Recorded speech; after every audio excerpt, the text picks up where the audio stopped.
Inihaw na bangus. Hindi to sakit, sisterit ko to. Siyempre, masaya tayo kasi nakalibre na naman tayo sa ulam. O, diba, save na naman tayo ngayong araw na to. Medyo hina-hinaan lang natin yung boses natin today kasi nga natutulog yung mga bulilits ko ba. Ipapakita ko lang sa inyo paano ko to na prepare. Alam kong magaling kayo nito, pero siyempre, ipakita ko pa rin yung sa akin para naman haba-haba yung samahan natin dito. Kasi dito lang tayo nagsama sa Reels.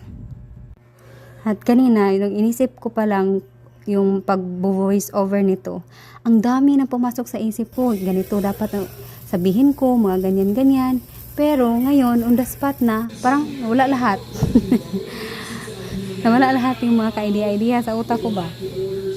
At saka, hindi na muna ako naglagay ng background music ba. Ito na lang voice ko yung background. Kasi nga, sabi nila, hindi daw